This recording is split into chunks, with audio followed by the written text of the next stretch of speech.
कृपा करके पूरी कथा अंत तक जरूर सुने। ये मनोरंजन के लिए नहीं, आत्मा को जागृत करने वाली कथा है। अर्जुन ने अपने आप को श्री कृष्ण को समर्पित कर दिया। अर्जुन होता हुआ भी नहीं है, इसलिए कि उसने जो कुछ किया अर्जुन के रूप में नहीं, श्री कृष्ण के सेवक के रूप में किया। सेवक की चिंता स्वामी की चिंता बन जाती है। अर्जुन का युद्ध अपने ही पुत्र बब्रुवाहन के साथ हो गया, जिसने अर्जुन का सिर धड़ से अलग कर दिया और कृष्ण दौड़े चले आए। उनके प्रिय सखा और भक्त के प्राण जो संकट में पड़ गए। अश्वमेध यज्ञ का घोड़ा बब्रुवाहन ने पकड़ लिया और घोड़े की देखभाल की जिम्मेदारी अर्जुन पर थी। बब्रुवाहन ने अपनी मां चित्रांगदा को वचन दिया था कि मैं अर्जुन को युद्ध में परास्त करूंगा, क्योंकि अर्जुन चित्रांगदा से विवाह करने के बाद लौटकर नहीं आया था और इसी बीच चित्रांगदा ने बब्रुवाहन को जन्म दिया था।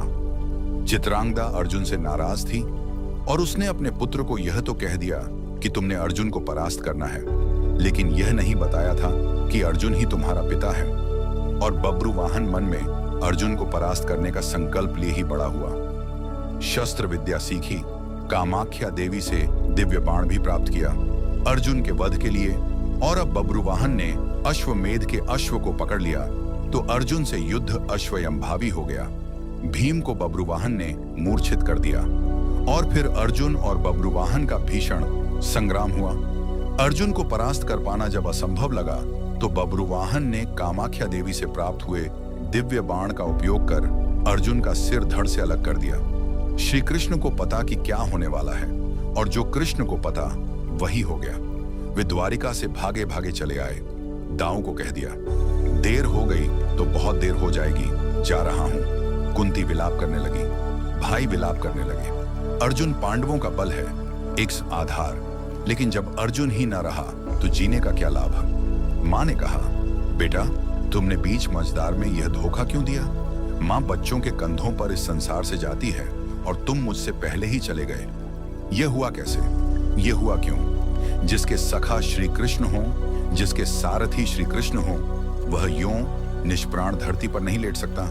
पर यह हो कैसे गया। देवी गंगा आई, कुंती को कहा, रोने से क्या फायदा, अर्जुन को उसके कर्म का फल मिला है। जानती हो, अर्जुन ने मेरे पुत्र भीष्म का वध किया धोखे से।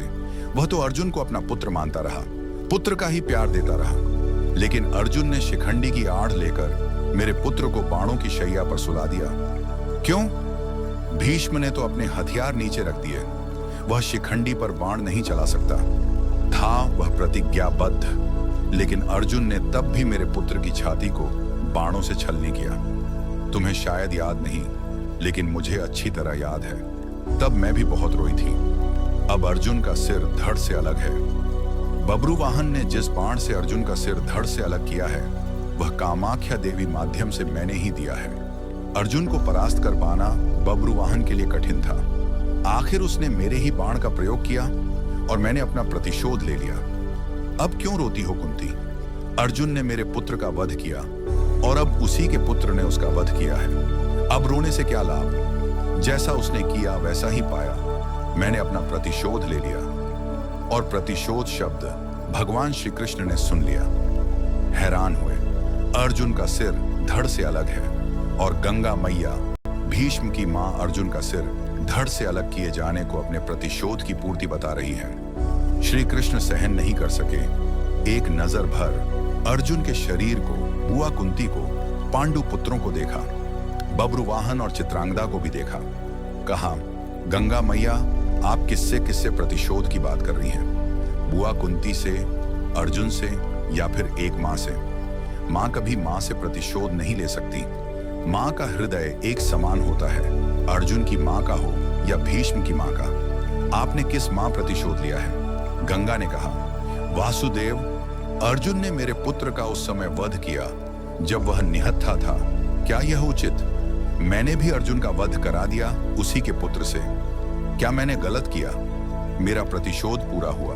यह एक मां का प्रतिशोध है। श्री कृष्ण ने समझाया, अर्जुन ने जिस स्थिति में भीष्म का वध किया, वह स्थिति भी तो पितामह ने ही अर्जुन को बताई। क्योंकि पितामह युद्ध में होते तो अर्जुन की जीत असंभव थी और युद्ध से हटने का मार्ग स्वयं पितामह ने ही बताया। लेकिन यहां तो स्थिति और है। अर्जुन ने तो बब्रुवाहन के प्रहारों को रोका ही है, स्वयं प्रहार तो नहीं किया, उसे काटा तो नहीं। और यदि अर्जुन यह चाहता तो क्या ऐसा हो नहीं सकता? अर्जुन ने तो आपका मान बढ़ाया है। कामाख्या देवी द्वारा दिए गए आपके ही बाण का प्रतिशोध लेकर आपने पितामह का, अपने पुत्र का भी भला नहीं किया। गंगा दुविधा में पड़ गई। श्री कृष्ण के तर्कों का उसके पास जवाब नहीं पूछा। क्या करना चाहिए? जो होना सो हो गया, आप ही मार्ग सुझाएं। श्री कृष्ण ने कहा, आपकी प्रतिज्ञा पूरी हो गई, उपाय तो किया ही जा सकता है, कोई रास्ता तो होता ही है। जो प्रतिज्ञा आपने की वह पूरी हो गई, जो प्रतिज्ञा पूरी हो गई तो अब उसे वापस भी लिया जा सकता है। यदि आप चाहें तो क्या नहीं हो सकता? कोई रास्ता तो निकाला ही जा सकता है। गंगा की समझ में बात आ गई और मां गंगा ने अर्जुन का सिर धड़ से जोड़ने का मार्ग सुझा दिया। यह कृष्ण के तर्कों का कमाल, जिस पर श्री कृष्ण की कृपा हो, जिसने अपने आप को श्री कृष्ण को सौंप रखा हो, अपनी चिंताएं सौंप दी हो, अपना जीवन सौंप दिया हो, अपना सब कुछ सौंप दिया हो, उसकी रक्षा के लिए श्री कृष्ण बिना बुलाए चले आते हैं। द्वारिका से चलने पर दाऊ ने कहा, कान्हा, अब अर्जुन और उसके पुत्र के बीच युद्ध है, कौरवों के साथ नहीं, फिर क्यों जा रहे हो? तो कृष्ण ने कहा, दाऊ, अर्जुन को पता नहीं कि वह जिससे युद्ध कर रहा है वह उसका पुत्र है, इसलिए अनर्थ हो जाएगा और मैं अर्जुन को अकेला नहीं छोड़ सकता।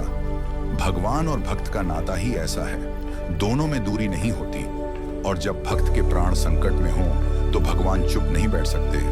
अर्जुन किसी दुविधा में हो और कृष्ण दूर रहे, यह हो ही नहीं सकता। याद रखें, जिसे श्री कृष्ण मारना चाहे कोई बचा नहीं सकता, और जिसे वह बचाना चाहे उसे कोई मार नहीं सकता। अर्जुन और श्री कृष्ण हैं ही एक, नर और नारायण। हे प्रभु श्री कृष्ण, जिस तरह आपने अर्जुन को हर संकट से बचाया, वैसे ही मेरी भी रक्षा करना। मैं आपकी शरण में हूं, आपकी सदा ही जय हो।